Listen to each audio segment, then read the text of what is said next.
Welcome to this week's episode of The Providers, brought to you by SmokingIt.com. Man, I am so pumped to bring you today's episode. We have the man, the myth, the legend, Ron VanMeter in the house. We're down here at the cabin. We're having fun.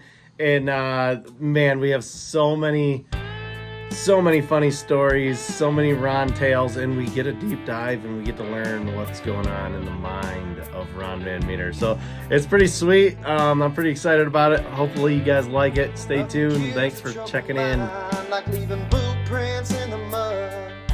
As that crisp morning air stands up your neck of hair and your adrenaline starts to flood. When you're a provider, you understand the things the woods can do. How you can lose yourself in the things that you love, but you can find yourself in them too. Yeah, we're the hard-hunting, freeze of failing providers. Yeah, we're the hard-hunting, freeze of failing providers. Who doesn't love making a delicious meal for their family? Smoking It Smokers allow you to do just that. Simply set the settings and walk away, only to come back hours later to have a delicious meal waiting for you. Smoking It Smokers, when only the best will do. What's up? Welcome to The Providers. Oh my gosh, I am so excited about tonight because we have a special guest. One you've all been waiting for. Ronnie VanMeter, baby. He's in the house. Woo, woo. Thank you.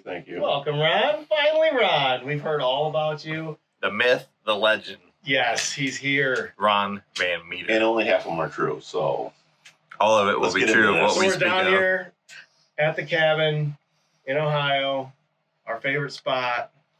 And we're kicking back. We went rabbit hunting today. We're kind of relaxing, chilling out, having a beer. Around the room, we've got Matt.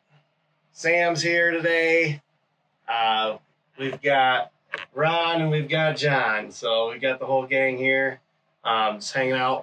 Unfortunately, Greg couldn't make the trip because it's Valentine's weekend, and right. yeah, He's kind of right, whipped. yeah. We're just going to be honest. Right, Let's be right. honest. I mean, Jay hunters men are going to be men, Right. Right. I mean, let's just be honest. Men are going to be men. Yeah. So Jay had to go to bed. Jay had to go to bed. Yeah. It's Valentine's. Anyways. Sorry, Greg. Lots of editing on this Greg, one. you should have been here, bud. What am I going to say? So, anyways, there's been a lot of chatter and a lot of talk about this guy right here, Ron. So, It's time Ron for him and to I be able go to defend himself. way back. Yeah. And so I'm gonna start out with. So Ron and I went to high school together, and played sports together. I don't remember one time hanging out with you No. in high school, other than sports. We got along great in school. Everything was awesome. Never were we like, hey, let's go do something this weekend, right? It was just kind of like, all right, whatever. We just thought of each other as teammates, and, Ron was chasing girls all the time, so it didn't matter. But anyways. Well, I mean, let's be honest. That's the difference between the cool kids and the not so cool kids. Oh, snap. Okay. Who was the better baller? I was not the cool kid, so it's okay. We're going to be honest here. The better baller was Ron. He was good. I mean, he does not look like he can move Like Jagger. anymore, but back in his day, he had some handles. He did pretty good. And I was a lot lighter. I mean, that's the main reason I don't saddle hunt, so we can get to that later. So But I just want to give a little bit of a background of, I remember we went to Old Man alumni basketball, like 2 or 3 years out of high school or something, and we were playing basketball, like we did it a few weeks in a row, and then it was like kind of in between games, you and I are just talking, and then you're like, man, it's a nice sunny winter day. It'd be a great day to run rabbits. And I looked at you like, who the hell is this guy? You know, and you looked back at me like, what? And I'm like, you're a hunter?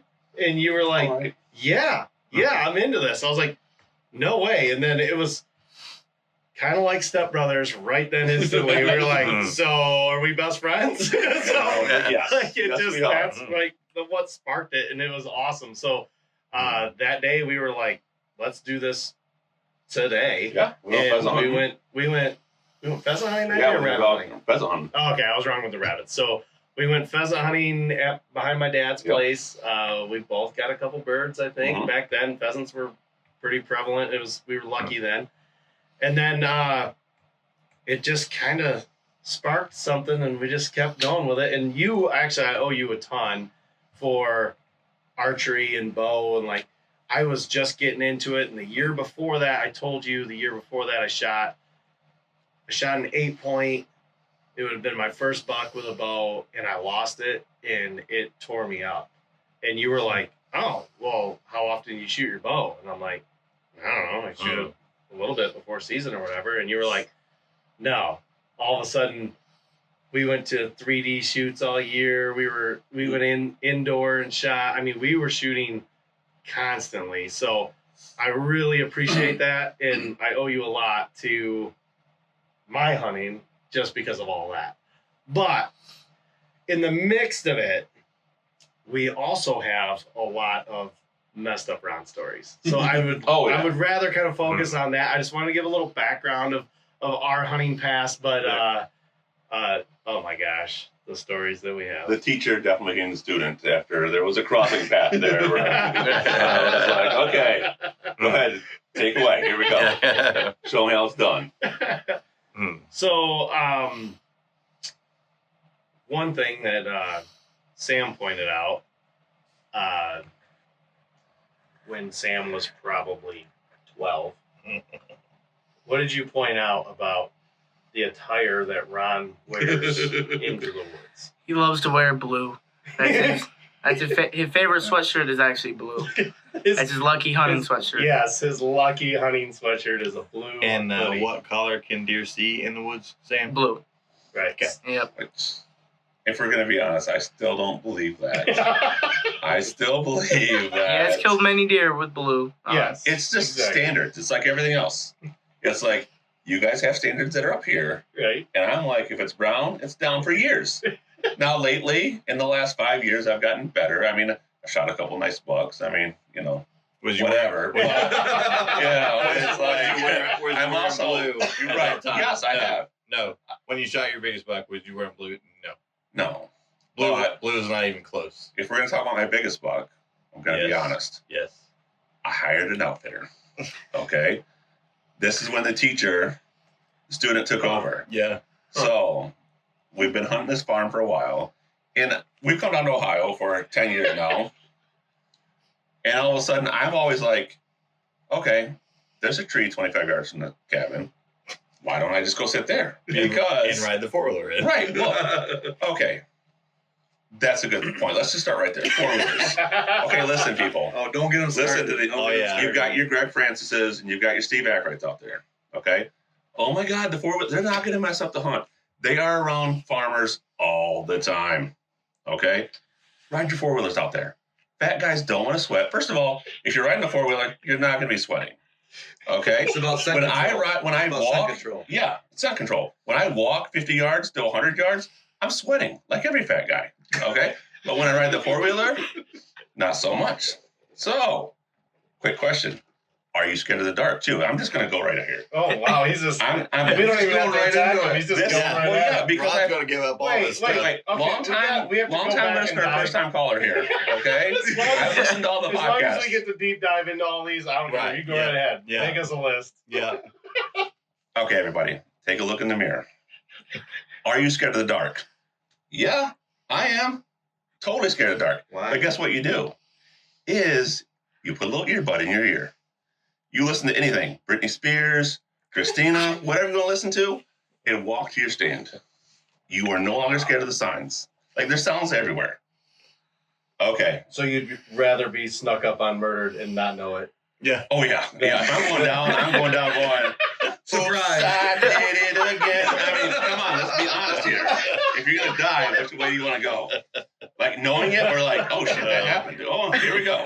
Oh my. So, but anyhow, earbuds, that's gonna save your life. Save your life. That's just a tip. Pro tip of the day. Yeah, and if you want to, another tip is if you want to be a saddle hunter, eat some salad. Like if you want to be in the saddle, eat a salad Oh my god. because otherwise, it's a wedgie coming straight at you. Go ahead. Okay. Let's All right. rewind a little bit. Okay. So Gotta bring it back. we know Yes. that you wear blue, and blue's your lucky shirt. Mhm, So true. Ron would usually, someone would shoot a deer, and we'd go out to track it, right? And we're all out there. You're wearing either hunting clothes or Jeans. some crappy jeans that you don't mind getting dirty. You got muck boots on in case you're getting into some nasty stuff. You know, like Not a wrong. hoodie and a hat and flashlights, right? Not we would wrong. get- I don't know why we never paid attention. We were just excited to go track a deer. So we would get a group of us together and be like, hey, we got one down, let's go. And we'd be in the middle of the woods tracking the deer, and then someone would stop and look at Ron and be like, what were you thinking? Like, what happened? So he would have work khakis on. Half the time that you were tracking, you would either have slip-on work shoes, maybe you'd have boots, Any loafers. just depends, and then like a flannel, Right. like or a hoodie or something, and it's like half of you decided to get ready to go. The other half was like, well, I have these work pants already on. So, I already got a washer. I mean, if somebody in the office sees a little blood on the side, it's not going to matter. Right. Well, it's like Right. Dolly Parton said, working 9 to 5. What a way to make a living. So I was like, I'm just going to keep going. I'm not changing. There's no need to. Right. And if you're smart, you're not So the one then dragging the deer out. He's also notorious for buying the cheapest equipment possible. Mhm. Most I've of heard the this. time because he had the excuse that he was just going to lose it anyways. Right. So like a trigger release, he's going to there's a $40 trigger release or a $50 trigger release, or a $10 or a $5 trigger release. He's going to buy 2 or 3 $5 trigger releases and just say, I'm going to lose it anyways. Yeah, that's right? basic math. Okay. That's how that works. Basic Save math. money. Then Right. If you got a $40, but you can get 5. he had these pair of overalls that were camouflage. They were real tree camouflage from 1985. Third generation, right? I think. Yeah, I think handed down. I think I was the third generation to wear them. Yeah. And he wore them every time he hunted. And then he got a hole in the knee, and it was a pretty significant size hole. It was pretty big. So, does he replace that with some camel pants or some different bibs, and does he replace them at all? Duct tape. No. His wife, his sweet wife at the time, was like, Ron, I'm going to take care of you. She went ahead and patched it with a big old blue patch right over it. Nice. Blue jeans. Yeah. It was like, Ron didn't care what he wore. Mm. One thing about you that I love is you really don't give a shit what anybody thinks. No. And that's awesome. That's a great quality, and I wish more people had that. To be I've got a honest wall to with prove you. it. I mean, it's all- but it's just, but it is pretty fun. The attire that you have. I once witnessed this man. We're all the way up north. We had to cross a small river, and actually he had to cross that small river to get to his tree stand. and his feet kept getting wet. So he used Wonder Bread bags and put it over his feet and then into his boots. And he was like, "Yep, this is what I do every time." And I don't know, did it work? Well, yeah, but the younger generation, that's called MacGyvering it. Like, it's like there's a problem, you figure it out. But now he's got blue moon boots that he takes out there. Yes. Oh, I have got Those are better. fancy. Those came this Because you know weekend. what? Let's Those not were- lie. those were Now I born have a little today. bit of money, Yeah. so I now can you buy got the Yeah. Yeah. And I don't have a wife saying, "Listen, you have a limit now." Right. So Now you get moon boots. you're right. Yeah. They're $25 on Blue. Amazon, but And just they look cool. blue for the record. Blue. Moon boots. Napoleon Dynamite. Yes. Blue. Tell I mean, me, we guys. probably should talk about your cheapness of broadheads you get. What's some of the best broadheads you found that work really good that resemble maybe Coca-Cola, Pepsi? They were made out of aluminum, and Yes. I honestly think that they would have been great broadheads if we'd have gone with them. Yes. Did you use them? Well, no, because that's the one time I probably let the peer pressure say that's not a good idea. Okay, and I'm not saying How were those, Ron? If I remember right, we did kind of test those out a little bit on a squirrel potentially. Okay, wait. Let's describe this broadhead. Yes. It literally was. You have a pop can handy. It was a pop can that was actually for a second, not popcorn, aluminum. They didn't like you to say pop can, aluminum right? can. Yes. Can, yes, that's better. aluminum can. And Yes, that's they better. were That's better. they The were thickness of a pop can. they were what 3 or 4 triangles chiseled out, Mhm. and But you got it to was- use your own it practice. yeah. Tip. Hold on. Yes. They were like, oh, I can't even explain it. We So- will try to have so a like picture, like a picture of them to be posted right up here. like a triangle During would this go in podcast. 4 directions, right? Uh-huh. And they're all jagged edges so that they would cut. And all of that is all hooked together, but there's a circle in the middle because your field point Mhm. is what held that all together. Okay. And what is the number one selling point of all broadheads? It flies like a field tip. Yes. This was a legit field tip Yes. with Was it- aluminum. Stuff flying off Yes. of it. Yes. Okay. Okay. But I'm saying. for everybody out there, would you take your field tip to the woods to try to kill a deer Right. with aluminum hooked to it? No. Just Okay. saying. Okay. On the flip side, Yes. Flip He liked the remember- challenge. He liked flip the the challenge. broadhead side. I remember a specific hunt that Ron gave me so much crap over because it was the Michigan State football game. And we got to watch this game. We got to watch this game. And Ron's like, dude, we need to go hunting. We need to go hunting. So he was pressuring me like, no, we got to go. Well, there was a piece of state land close to where we were hunting, and they were running the corn in front of it. And he's like, "Oh my gosh, we got to go back there." Like we've got we both had doe tags for state land that year, and like we had it all mapped out. Like that's what we wanted to do, and so we zipped back there and we set up pretty close to the field. Like we were, I call it a normal hunt, but yeah. we were in the woods on state land, but they're cutting this private cornfield in front of us.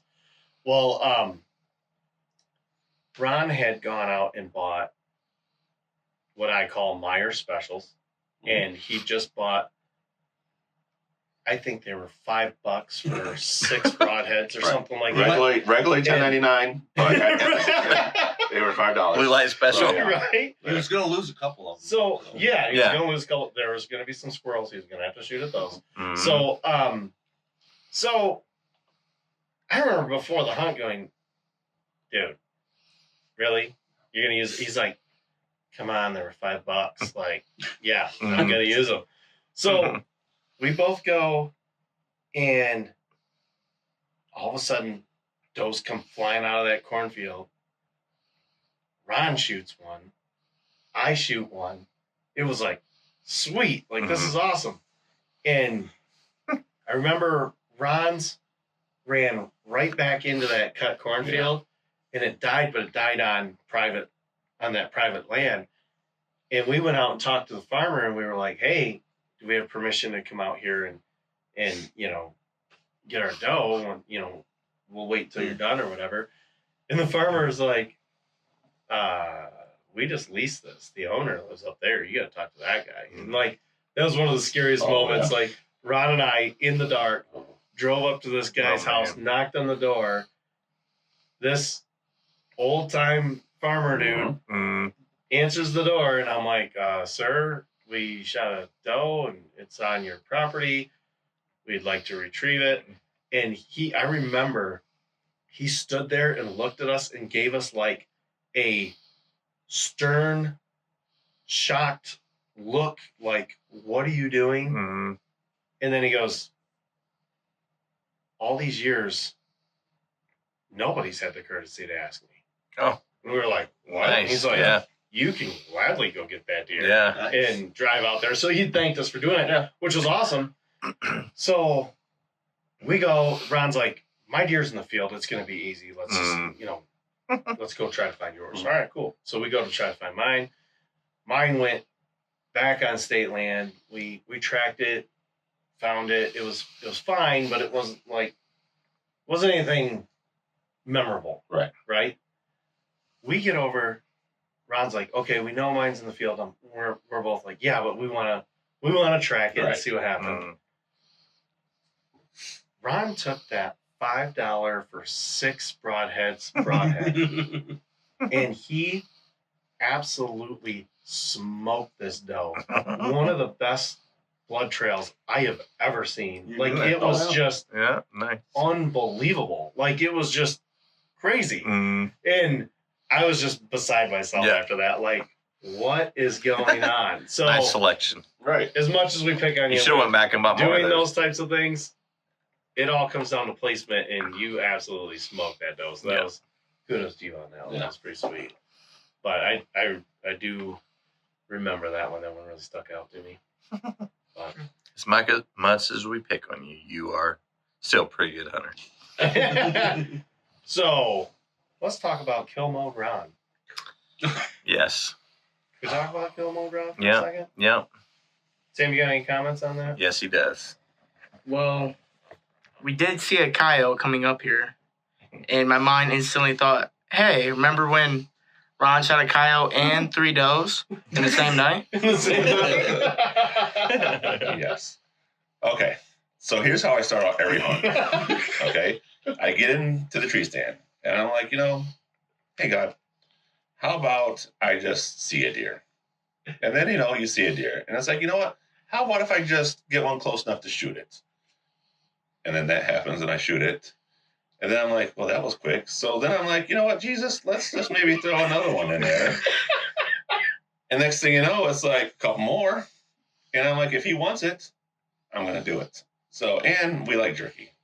My daughter really loves jerky. So every once in a while it is that you go all season. And what do you always say? I'm going to shoot the does later on. Mm-hmm. And then you realize that you're married, you have a life, you work. And all of a sudden it's like all this time that you planned on hunting gets down to a one-night special where it's like, hey, listen, it's got to happen tonight. I can't remember if it was that same night that Sam just referenced or if it was a different one because it's happened multiple times. I had an addiction. But I have a little enclosed trailer, like a 5x10 trailer or something. And Ron told me before the hunt, I had something going on. Yeah, you were busy. And I couldn't go out that night. And Ron says, hey, just be ready. Have your phone ready. Because I need some help. Tonight it's going to happen. And I'm like, okay. And he goes, no, really. I'm on doe patrol, and it's going down. And I was like, okay. And he goes, I'm literally going to text you when it happens. Yeah, dude, let me know. I'll help. So he texts me. Got one, be ready to help me tonight. That'd be great. I text him back, yeah, that's cool. And then he's like, hey, I got one. And I'm like, Yeah. I know. Thanks And again. then- Recap. And then he's Recap of the night. like, We know you're proud. Yeah. hey, how about you bring the trailer? And I'm like, what? Yeah, probably gonna need more than your truck. Could you just bring the trailer? And I'm like, what is going on? Oh, did he get two? Like, okay, whatever. I show up and he's just like, okay, I saw that one go down over there. This one went down over there. And I've got two in the woods over here. And I'm like, what is going on? Like, my mind was just blown. Like, what are you doing? Like, and I don't know. It's just you never know what you're gonna get with Ron. And it was crazy. We literally just filled that trailer with deer. But that's when we could gut a deer in like 5 minutes and be no blood. And now I feel like it's like 30 minutes and we're covered in blood. It's like somehow we're getting worse at this situation instead of getting better. Oh, God. We had a little role reversal from back in the day. You got me into rabbit hunting, but I pretty much was the guest. Mhm. And I would just tag along. And you put so much time into this beagle named Lily. Oh, yeah. And, like, she's like a legend in our book as far as it goes for beagles. And you did it the hard way. When I came into the game, I brought in electronics. Right. So, but you put so much damn time into that dog. And I remember you calling me almost every day and you talking about the training and you were going to auctions and buying wild rabbit. Was it wild rabbits or just rabbits? Just rabbits. Just rabbits. Okay. I mean, she started in our living room, going underneath all the chasing rabbits in the living room. Wow. And then all of a sudden the wife comes home one day and she's like, is that a rabbit in the living room? You got to take that stuff outside. I'm like, okay, fine. But yeah, no, it's, well, and you've done the same thing with labs. It's when you don't have kids, and it's, you've got nothing but time. She was like my kid. She was like the first dog I had that was on my own. Right. And we'd always wanted a dog, always wanted a beagle. And there's two things, and this is probably not the best thing to say on this podcast, but there's two things I can't stand. Kids that don't listen and dogs that don't listen. It drives me absolutely nuts. So it was one of those things where I told Steve, I'm like, I've got tons of, she was my baby. Like, she went everywhere with me.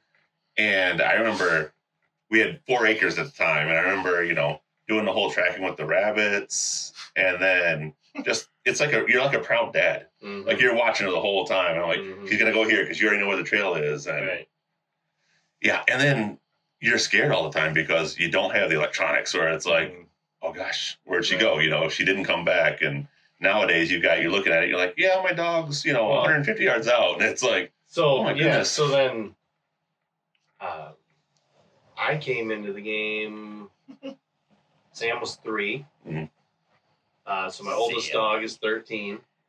And I got into it surprisingly because my wife. Right. She was like, hey, we should do something with the boys that keeps them outdoors, and we could go to dog trials and do all this stuff, and let's look into beagles.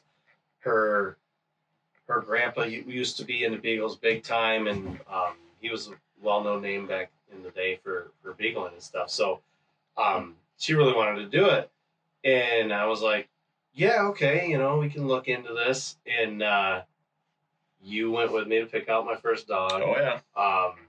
You kind of showed me some tricks about picking out the dog and doing things like that. You actually pulled out this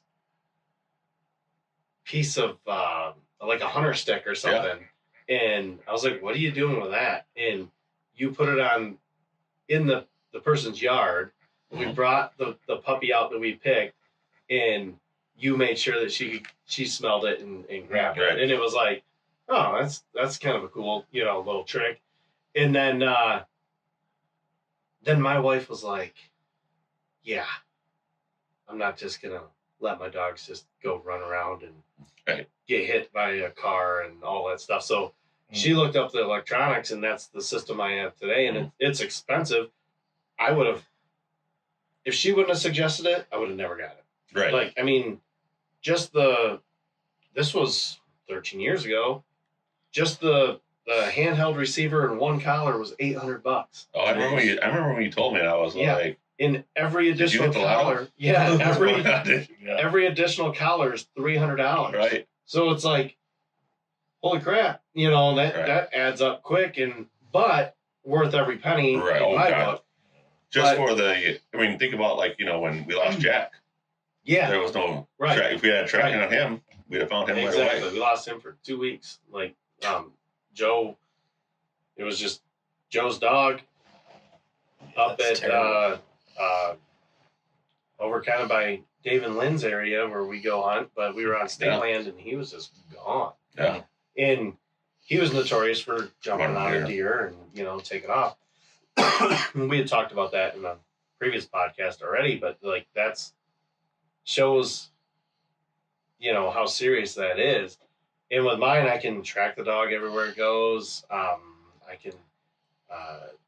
can tone and shock the dog. So the tone is like a warning sign. And then if I have to shock the dog, that's like, hey, I need you to stop right now, or I need you to come here right now. You just had her trained. And I thought Lily was, I always teased you that Lily was half lab, because there was times where she would bring the rabbit back to us. There was times where we saw her swimming after stuff. There was that dog was the ultimate beagle, and it was because you put the time into her. But also, my oldest dog, Daisy, who's pretty much retired now from the hunting world, so we have her inside now. Her very first rabbit was with Lily. Lily's teaching her how to do it. So it's pretty cool that we go way back enough that it was like the starting of what I do for tradition wise and what we bring to the table with you guys and bring you out and do like you probably didn't even know the foundation of any of that, right? I mean, like you show up as the guest now for years, right? Like, hey, we rabbit hunt here we are, and like Ron looks like the tag along, right? Like Ron's just like, hey, I'm just here. If I get a rabbit, I get a rabbit. Right. But he's got so much background and so much knowledge into it. It's ridiculous, and you wouldn't even know it. He's just like, I'm just out here enjoying it. You know what I mean? But which we did get to see the last few good years a little later. Yeah. When we first started coming around, which was cool. Yeah, and she had the unique markings too on her, because you're always like, "Don't shoot my dog." Right. She had a marking on her back that looked like a rabbit silhouette. Like, yeah, and she's a lot like my hunting career, where it was like I didn't, the real hunters are the people that tell you don't pet your dog. They stay out in the kennel and they're hunting dogs. Yeah. Like they're not family. And I did the complete opposite. Like Steve will tell you, I would rather have somebody sit in the back of my truck than my dog sit in the back of my truck. Yeah. And it was like she was like literally my first kid. I mean, it was thousands of hours. We were going to dog trials all over the place. So Renee and I would travel on weekends and stuff and take the dogs. And we're now in this hound dog community, Everybody's got dog boxes. You put your dog in the dog box. That's what you do. You get there, you make sure their collar's ready to go, and you hit the woods. Not Lily. No. Lily is up. She's in the cab, if not in the front seat. Right? Yeah. Nice.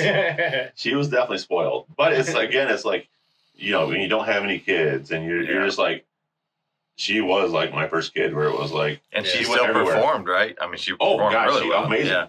Amazing. Yeah. It was actually my first lab that I got. She trained my first lab how to retrieve. Nice. I would throw her things and she'd retrieve it, and then the lab would do it. So that was awesome. But and so we got to the point where she passed away, and I told Steve, I was like, I don't have the time. Mm-hmm. And it's like anything else. It's like when you have something that you think, okay, I don't think I can get a better dog, and I don't have the time to put in a dog. Yeah. And then he came along, and we got him dogs, and I'm like, wait a minute. So I get to go shoot rabbits. I get to go have fun. Don't have to do anything. And I don't have to feed dogs, take care of them. Was that the start of your Wait a laser minute. hunting? Oh, yes. Oh, yeah. Okay. Here's another. Let's hear more about that, John. Well, speaking of that, here's another tip for all you hunters that hunt in groups. When you get your orange vest, don't get the one with the bags. Because if you do, guess what? You're the one carrying the rabbit, you idiot. Yes. Okay, so that's another tip there that I feel will help a lot of people out there. Around. You know, so John might have had that today, actually. It's all I'm good for is hauling stuff around. Hey, John, can you carry this rabbit? We'll shoot him. You carry him. Think of some good Ron stories. Well, some of my favorite ones are have been actually right here at this cabin Okay. when Ron shows up. Right. Because I'm not sure what boots he's going to be having on that he bought on the way down because he forgot them. What release he might have because he might have forgot that. Right. First of all, Steve, do you have my? Steve, do you have my? Steve, do you have my? Right. Yes. Every good relationship has Right. somebody that forgets stuff and somebody Yes. that You always Yes. know where Ron has sat at a property. Yes, this is true too. There's always a glove, a hat, a trigger release, Little scent dummy wrapper. dispenser, Debbie wrappers, Arrows. yeah, there Yes. could be. I mean, there's a trail of like. He's not hiding from anybody. I'll tell you that much. Yes. He's just leaving a trail of Ron here's was my here. stuff. Right. Ron was here. people know. People all know. But And also when Ron shows up to camp, what does he bring? Usually. Starts with little. Debbie's. I mean, Yes. you're not even a hunter if you don't have little Debbie's in your backpack. I kind of agree with that. Yeah, no, This- it's like, This cabin never saw little Debbie's until Ron started coming. It's a Michigan thing. Yes. yes. There'd be tables full of little Debbie's. Okay. There's probably still some left from last year or the year before. No, you have to have little Debbie's and snacks. I'm like a grown kid, so it's like within the first hour, I look at my backpack and I'm like, I've already eaten all my snacks. So what am I going to do now? And that's where listening to episodes of Pastor Productions podcast come in. You know, I listen to those, and I listen to In Your Stand. I listen to Nice. a lot of murder mysteries. Oh my god. Stuff like that. It's just stuff to pass the time. It's like, okay, prime example is me and Steve when we first started shooting. We could walk onto any range, and I'd be like, tree over there. What is it? He's like 35 yards. Boom, 35 yards. Then all of a sudden, technology comes out and we get these rangefinders, and I'm like, oh God, Steve, is that 20 yards, 25 yards? It's like all of a sudden I don't know. I couldn't even. I feel uncomfortable if I go on a hunt now without a rangefinder. And there was a point where it was literally 56 yards. We're like, 57 and a half. Here we go. Boom, when we hit it, and now it's on. It's like, so in some ways, technology has hurt us. I say the same thing with like GPS. Some people use their GPS to go everywhere. Yeah. I'm like, that's true. You don't remember how you got there? No, I don't. Right. Like, yeah. So I totally agree with that. Like, you should be able to walk in the woods and be like, that's 20, that's 30. Right. Yeah, without second guessing yourself. Mhm. So, Yep. Rangefinders have yep. ruined things on that. That's for sure. Yeah, totally. And then back to the 4-wheeler experience. Mhm. Do we want to talk about 4-wheeler experience in Ron VanMeter? Let's do this. He's got his own philosophy. So the first few years he came down here and he found out I had a 4-wheeler on the property. Yes. Ron was like, hey, I'm going to use the 4-wheeler, go down the 8 acres. Ron, it's only like 40 yards down. Yeah, but I need to ride the 4-wheeler down. It doesn't affect the deer. Okay. First of all, you say it like it doesn't go 10 yards and then a 1,000-yard drop. It might. I mean, it's not But like this also helps get rid of the little Debbies. well, But was thinking about the walk back. I was trying to get you saddle ready. that also brings us back to the sweating. You don't have to That eat also salad. You brings just us got to back walk to up and sweating, down. okay? You just got to walk up and down my hill. Okay, please type in and tell me, people, that I'm not the only guy that goes out there, and by the time I get to my stand, I'm like drenched in sweat. But when you ride a four-wheeler and all you're doing is pushing the button, you don't sweat at all. And the gas smell. And the Farmers, motor tell me how many sound. times you're out in your field and you're driving around in your tractors and your ATVs, and all of a sudden the deer just watch you. I proved it to this guy 1,000 times, and he just won't. Let me put this out there. The last time a farmer was on my property, never. A tractor, long time ago. So that doesn't work here in Ohio. Your property's a little bit different than Right. like Yeah, a yeah. running lease Yes, or whatever. So it's Yeah. I'll give you that credit, but I'll also give him that credit. Like they are different things. It is Although, different on our in lease, this state versus that state up north. Just a little plug. Our farmers out on our field all the time. I'll tell you that much. No, but So you I can think kind I've of- proven the fact that we've driven by a couple times. and On if our you stand lease, we there- have the trucks and the tractors and all the stuff right behind the platform. Yeah, that's true. Constantly. That's true. In Ron's defense, I have rid on a quad with him, and we have pulled up right on a deer. So Yes. Oh, really? Finally. I'm not saying that it's the My best own strategy. son. I wouldn't. I Did I wouldn't. mention we were wearing blue at the same time? We're- Son, these Yeah. things. I wouldn't ride a quad to my stand. Wow. And why wouldn't you, Sam? Let's get to that point. Because he's in great shape. He plays football. It Okay. has nothing to do with This is great not. shape. We're not talking about. Oh, you're in great shape. All of a sudden you're skinny. Listen, fat people like me. Okay, we need the four-wheelers. Please, people, come with me. Join the ride a four-wheeler to your stand, and I'm talking right next to your stand. And then send pictures of the bucks you shoot. Okay, please do that for me, so I can get these guys off my back. And for once, we can all ride four-wheelers to our stand, and oh my God, life would be so great. You don't understand. Sam, back to you. Why would you not ride a four-wheel to your stand? Oh well. I saw it on YouTube. That was a bad thing. Let's be honest. Get out of here. My dad said so. Come on. Come on. Well, I don't want to scare the deer away, first of all, and Yeah. That's, Okay, that's it. That's a good point. But are you looking for a wall hanger every time? See, I'm not looking for a wall hanger. So I'm that's looking what- for a good deer right now. So Or that's the ones that aren't as smart. Right. that's Yes. Those Those are what everywhere. I've been trying to say, and I keep bringing up in this podcast, is that there's so many different style of hunters and what their approach is and what they want to do.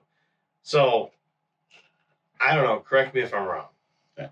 I think you are the guy that wants to see a lot of deer. Right. So your quantity over quality. You want to see. You went to 30 high school with deer. me. You know exactly what I am. So yes. Yes. You want quantity over quality.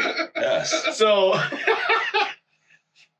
Way to keep the PG-13 rating there. I'm sure there was a few quality ones in high school. Anyways, Please Shout out all edit. you So- girls and dancehall. There we go. so Please edit. Greg. Francis, please edit. the what I'm trying to say is it boggled my mind for so long that we would go and hunt our normal spot and you would gun ho, ready to go, whatever we got to do. And sure, you'd probably ride the quad all the way back to the spot, right? But you were like, I can't wait to go. This is going to be awesome. Like, well, I got to get out there. And then you get here and you'd go to a spot and you'd sit and you might not see anything. Or you might see one deer or two deer. And so it was just while we're here, I'm feeling like this is the Mecca. This is one of the greatest spots, I think, that we could be. And in the perfect time of the year to be here. And then I have you going, I don't even know if I'm going to go out today. And that's a simple answer is, what we hunt in Michigan is a field with woods that you can always see the field. So you can't get lost. Okay. Again, it comes back to, are you scared of the dark? And I'm going to be right here and I'm going to say, yes, I'm scared of the dark. It gets dark here. Complete dark. And True story. direction wise, I'm not what you would call exactly the best hunter as far as like directions. Or driving. So you.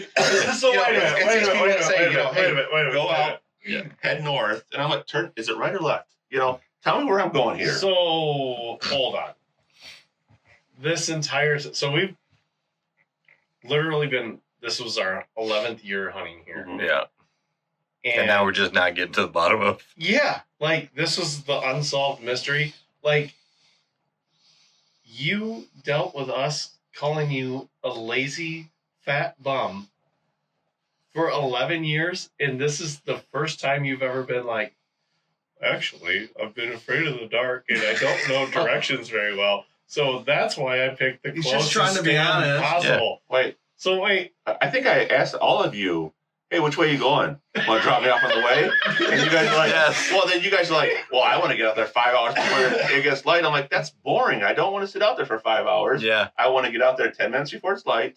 I wanna sit there, my and then- goodness. This makes a lot more sense, but 11 years, I did not know the depths of it. You know what? You're going to be surprised. No, no wonder. He was Wait a like, minute. You are Matt. so okay. He's like, crazy. Matt, can you hunt the 8 acres too? To stand just beside me on down and drop me off on the way. I'm like, I'm not even going that direction. Now, But there's now it makes there's sense. another aspect to Ron's hunting. I'm still a novice. I've been out with him a few times. Mm. I always thought, heard my brother-in-law and my father-in-law. Opening day, they'd be out there from morning till they'd eat their lunch out there. They'd stay out there all day or whatever. Dedication. Ron goes to a stand. Sam's over here. I'm over here. By 9:30, he's like, breakfast pizza, anyone? Mhm. And by 10, we're out of the woods. That's Yes. a long time compared to what he does here. Yes. For real. Usually Okay. about 8:15, he's already Yeah. Okay. like, guys, Yeah, he's already making comments. is anybody else Starting getting to bug hungry? the bear, like Yeah. testing the waters. Sending pictures of pizzas. He's like, hey, well, Am I lying, Sam? convenient for you guys. I'm the closest one to the Yes, cabin, right, so yeah. I'll just go back and I'll go get the breakfast Yes. pizza, and then by the time I'm back, yeah, you guys meet up. Now that we know Or- more about what we know, Right. we probably should have had a camera close by because he was probably in the cabin the whole time. Texting like, Hey, guys. at least no daylight. Yeah. You shoot off the front porch. Yes. We're being completely honest. There may have been times I answered text in bed still.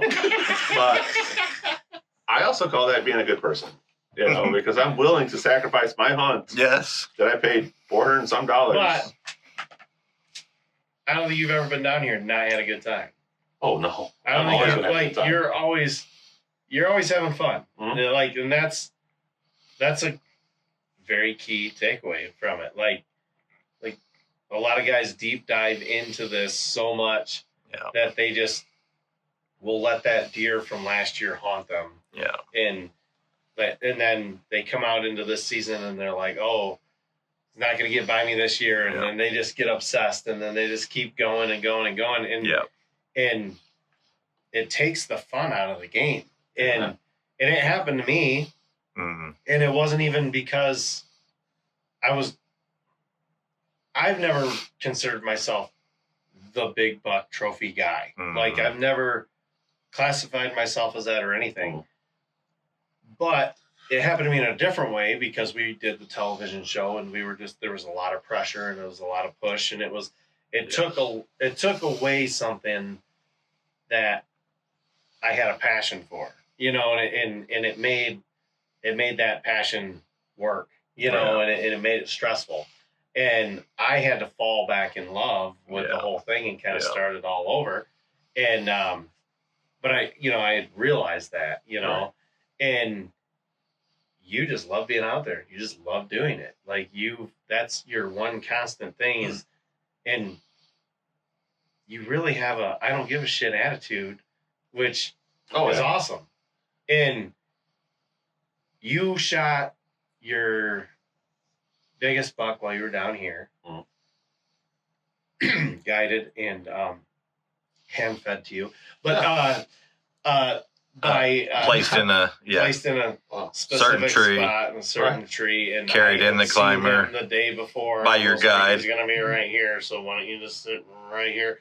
Anyways, but and walked him in because it was dark. That we now know. Yeah, that's the only reason he probably hunted that day that morning. Exactly. 100%. But thank you, Steve. I'm waiting.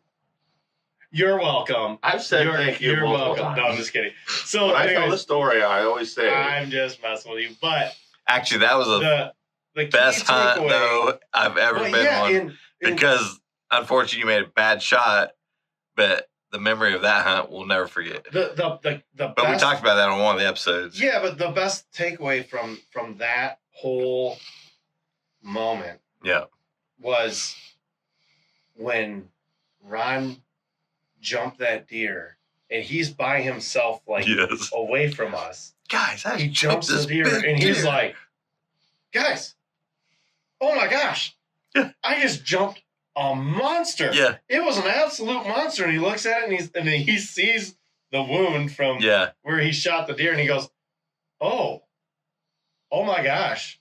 That's my deer. That's my deer. That's my monster. That's a classic. I actually shot a monster. Yeah. You know, like that was like the coolest thing ever. Was like, you're out there because you just love to do it. Yeah. You're not out there because you want that monster buck trophy on the wall. Like you don't let that phase you, where a lot of guys do, and a lot of guys get hung up over that.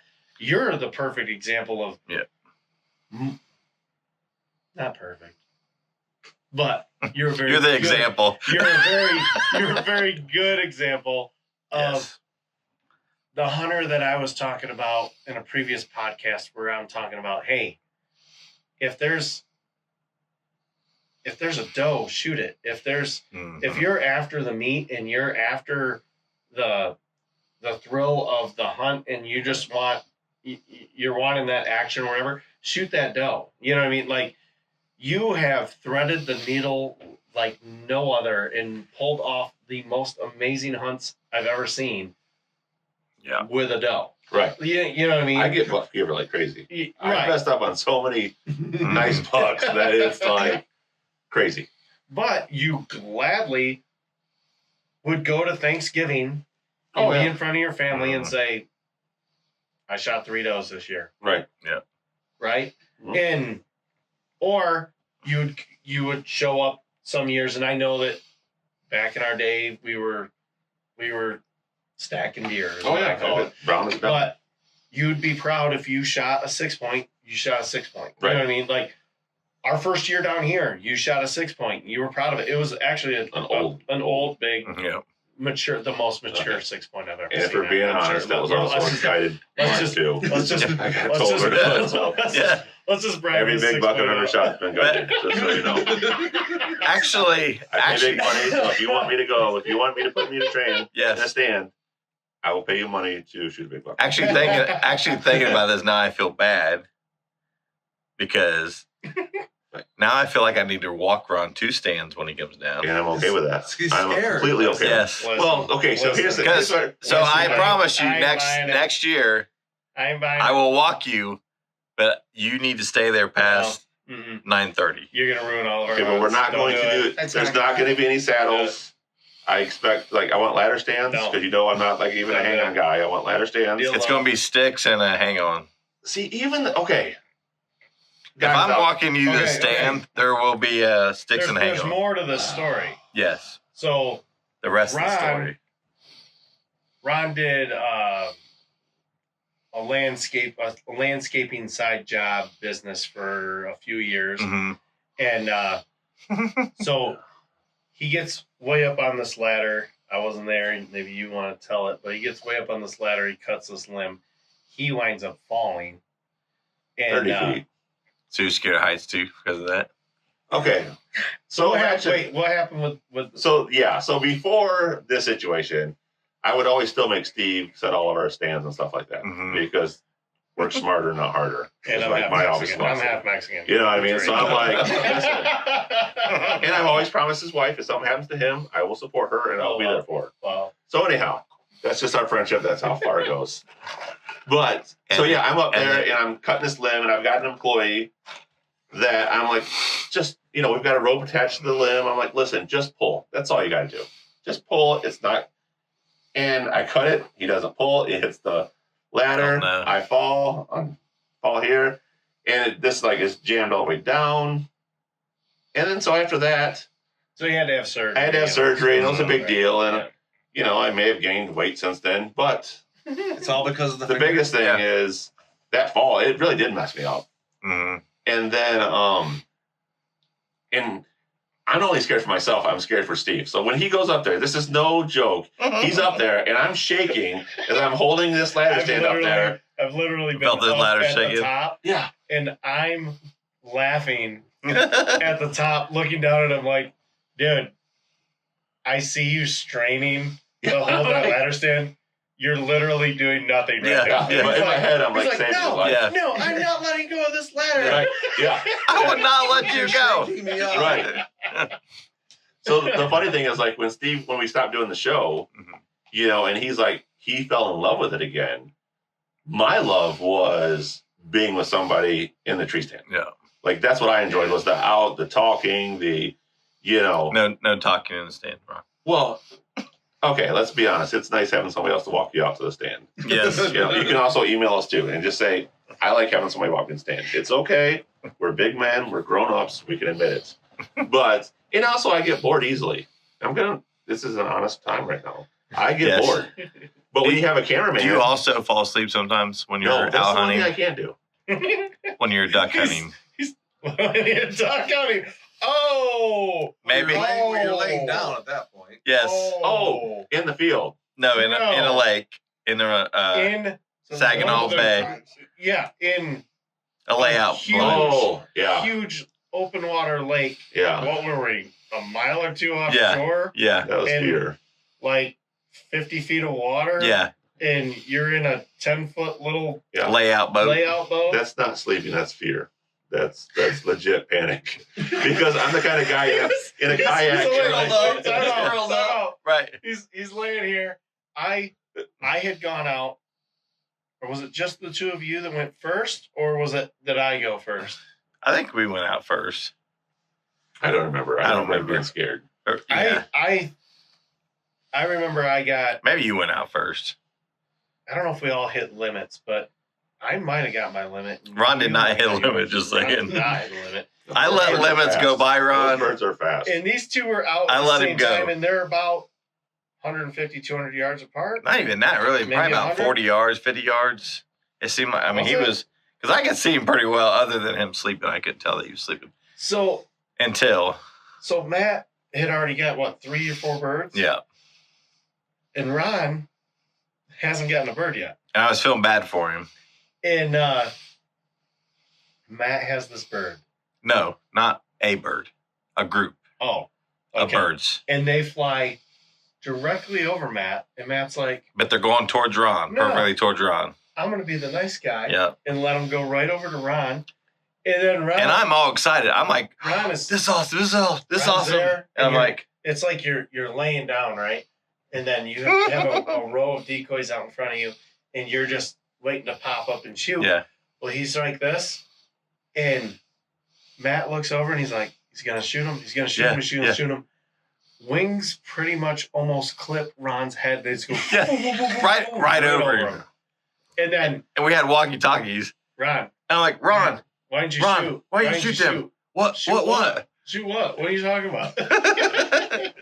I'm like, Ron. Where? I remember the hunts. And I also remember what you not explain to people is the fact that you're on a big boat and then you're on this tiny floating boat and you're in waders and you're like 200 feet of water. So if you don't make it into this boat, you're going to die. Maybe not quite 200. You know what? It could have been 10 feet. You're going to die. Right. I've been in a kayak with you or canoe with you in Oh 3 my feet of water, gosh. and This guy's the worst. yeah, I have a fear of death. It's hard. I know it's weird. Woohoo! I don't want to die, but Totally natural. yeah. So we're getting to the bottom of a lot of stuff Yeah, here yeah, he's on this got a lot of podcast. Got a lot of fear. That's I making do a lot more fear. sense now. But Yeah. A lot of fear in the dark. I watch Actually, a lot of scary movies. I don't think you were afraid out there. I think you probably had your ear pods in and you were sleeping. I think we've determined I was sleeping, but was I sleeping because I was tired? Yeah. Because Yeah, you were. this guy You were. always gets me up in the Yeah. morning. That's No, the way you were. you're- Yeah, you Right. were tired. Yep. Because we drove up there that morning and Yeah. you were. You Yeah. can't hang with Matt and I. No, I can't. That is true. you were This is sleeping true. for sure. There's been so many duck hunts where I'm like, hey, here's the game plan. Yes. Matt and I are going to get up at 2 o'clock in the morning. Yeah. We're going to drive for approximately hour and a half, Yeah. maybe 2 hours. We're going to launch the boat. We're going to get over here, and then we're going to set up these decoys, and we're going to do this. And you're like, time out. Yeah. You lost me at 2 o'clock. Yes. You lost Yeah. me at 4 o'clock, and you lost me at. And what's he always set up say? Decoys. I'll see you at breakfast. Yeah. Yeah. But who's always there for breakfast? Yes. What else does That he guy. always say? What else does he always say? It's a game time decision. It's a game time decision. Say that again. It's a game time decision. Yeah. Okay. And what's usually the decision at game time, Sam? No. Yeah, and it's always, hey, Sam is great because he has gotten into he's in with a unique set of guys. So he's got a good vantage point that, I'll say that he's been very spoiled as a hunter. Like, we would all have loved to had Me as an idol? Yes, I understand. Ron as an idol. Like, but Yep. the opportunities that he's been given. But there's a lot of kids that could just take that for granted and be like, all right, walk me to the stand, let me shoot the deer or whatever. This kid is constantly asking questions. Constantly. Mhm. So, and he always wants to know the game plan and why you're doing what you're doing. So he's always like, Don't wear blue. he's always like, hey, Matt, where are you going? What are you doing? Mhm. And Matt's always like, well, it is a northeast wind, and that means I'm going to go over to this set, and I'm going to sit there because my trail camera's been very active, and da-da-da. Like, he gives very specific, these are the reasons why I'm doing what I'm doing. Then you got, then he goes to Ron. Ron, what are you doing in the morning? No idea. It's a game time Going decision. He's like, so then he's like, so are you gonna go down on the 8 acres, or are you gonna go back behind the cabin? What are you gonna do? And he's like, it's a game time decision, and it drives Sam absolutely nuts. And then he's just like, Well, I have to know where I'm sitting, so right, Right. off of everybody else. and he's also like, well, are you gonna hunt in the morning, Ron? Ron's like, game time decision. And this is also Sam that got on his brother about not taking a shower. Yeah, For scent scent control. free shower, all Like, that. Sam is all in. Like, Sam does every tee.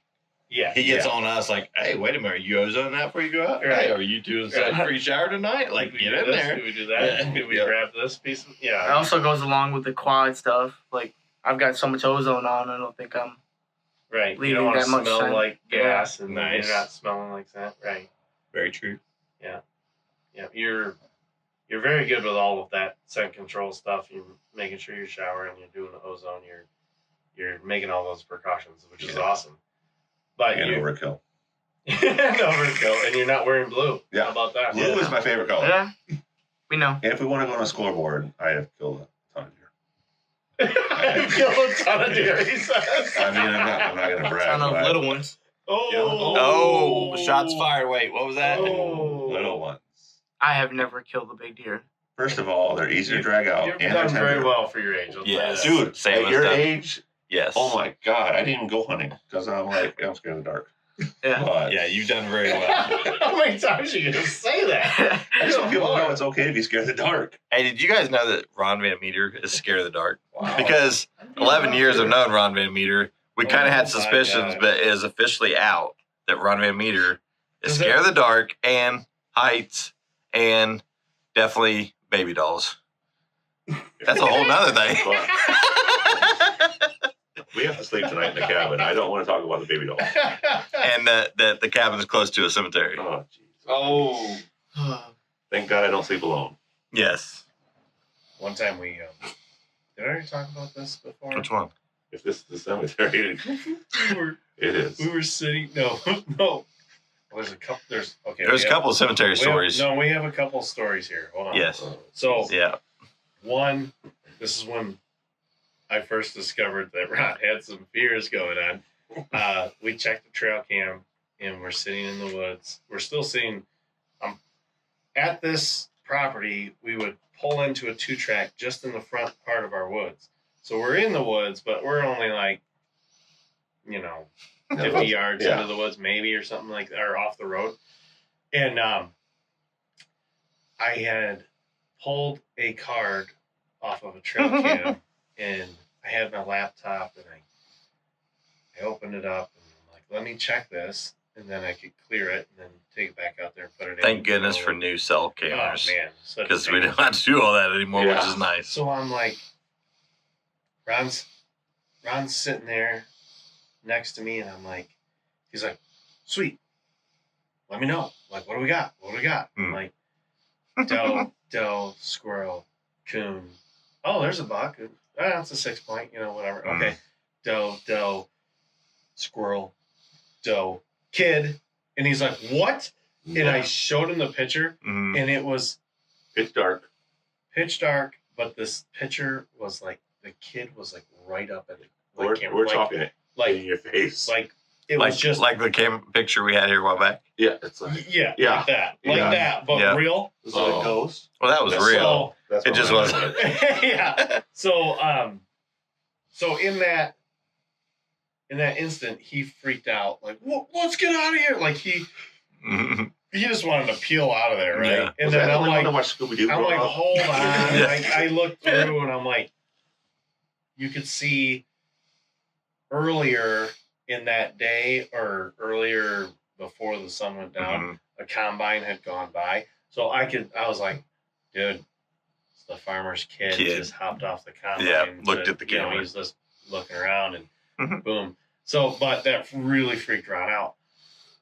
So then we get on. No, this is a seriously crazy story.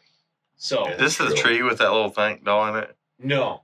So that's weird too up there by you guys. So we Renee and I were in a Beagle Club, and there was this property that we ran our dogs and trained on, and we'd hold trials at. And they opened it up for anyone that wanted, not anyone, but they said, we have a few openings for if you'd like to actually hunt the property, you could pay extra and do that. Well, I agreed to it, and I said, okay, I'll pay extra. And Ron was hesitant at first, and he was like, I don't know if I want to be in on it or whatever. And I'm like, okay. So I did that, and we were filming, and I said, hey, come out and film with me. I think I found this good spot. I like the area. And we go out with our climbers, and we're up in the tree and just relaxing, hunting, like waiting for something to come in. Just before prime time, he's like right here, right? And he turns and looks at me, and he's like, where?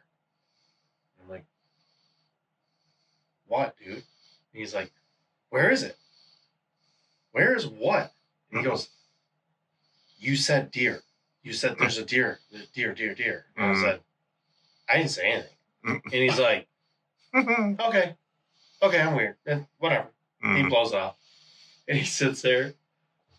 And then he spins around again, and he's like, where is this deer? And I'm like, what are you talking about, dude? Like, it's prime time. Like, stop messing around. He's like, I am not messing around.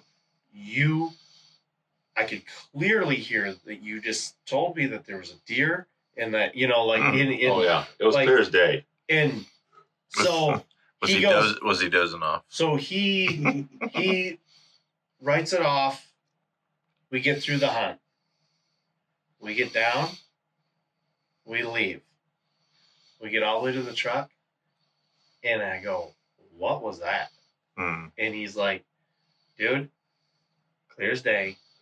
You told me there was a deer coming. I was trying to get in position with the camera. Like, Oh yeah. he goes, It was I 100%. swear that you clearly said that right in my ear, like right in my ear." Mm.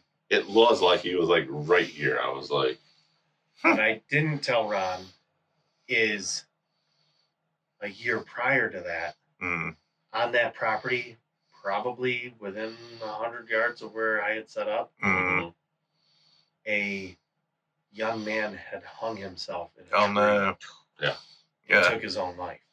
Well, And I then told that to Ron, and both of us were like, never hunt, never harvest What? again. that Yeah. was the first Ron thing I was said. Yeah. so freaked out about Yeah. that. But like, it was like, we were like, gave us Yeah. chills, like, whoa. Like, it was Yeah. just, it was weird. And I knew what tree it was Mhm. because someone had gone out there Like a memorial thing too. Yeah, and they kept kind of decorating that tree as a memorial. Yeah. And yeah, that was No. Yeah, pretty. that was like it's one of those movies like you're like, okay, dude, you can just tell me. Right. Just Like stop you're messing with me, messing with right? me, Yeah. okay? Yeah. You're Yeah. like, no, and I'm like, oh, Yeah. we need to Yeah. find a new spot. Yeah. Yeah. Ron's like, come out. That Well, I was- remember. that was crazy. I remember when you guys first started coming down here. It was the same way. He didn't want to hunt over there anymore after he figured out there was a cemetery next to the the. top of the hill. Oh yeah, Yeah. I don't like dead people. Like Yeah. the ghost. I don't like that people. It's don't wanna not, be a dead not a big person? thing. I don't like It's- dead people. It's not. Yeah, it's crazy. Well, your mind does a lot of crazy things, like when you're out there in the dark. And, Yeah. But We figured that out with you at the dark. yeah, like we've had a couple experiences where there was one time. So a lot of people don't understand this when you're married. If you tell your wife that, hey, on Saturday I'm going hunting, Mm-hmm. no matter what the weather is, you go hunting. Mm-hmm. We decided to go hunting one time. I know where it's going. And the whole forecast was like, if you do not have to be on the road, Don't do do not it, be on the yeah. road. I mean, the snow was coming down. And we're Oh, like, yeah, wait, yeah. No. It wasn't. It was after you were there, right? Yeah, it just started snowing on the way there, but not even hard yet. And they're like, this is a massive their radio is crazy telling us this. storm. Yeah. And yeah, the radio on the way there is like, do not leave your house. You don't have to be out. And we're Yeah. like, Yeah. but it's Sunday, Right. and We're we got hunting. the day off. Yeah. Like we're And the wife's already get permission, so right, we're going to use it. We're going. Mm. Go ahead. What happens? So this is going to shock everybody. It was muzzleloader season. Yeah. Yeah, we were muzzleloader. It was late in season. So I think you're kind of getting our dynamic here. Mm. So he's like, hey, listen, let's go out to this property. He goes, why don't you stay here? I'm going to walk. It's kind of like, I'm going to walk this way and kind of push deer back to you. Mm. Again, the big guy. I'm like, yeah, that's great. So he does. He goes out there, and all of a sudden I hear, So- and the snow is coming down like So crazy. wait a minute.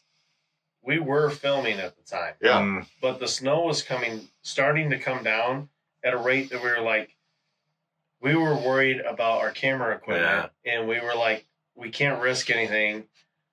We're pretty much doe hunting Yeah, at just the gonna doe time, hunt. anyways. Oh, yeah. So let's just do a deer drive. Mm. We won't do as long of a hunt, and then And this was before cell phones.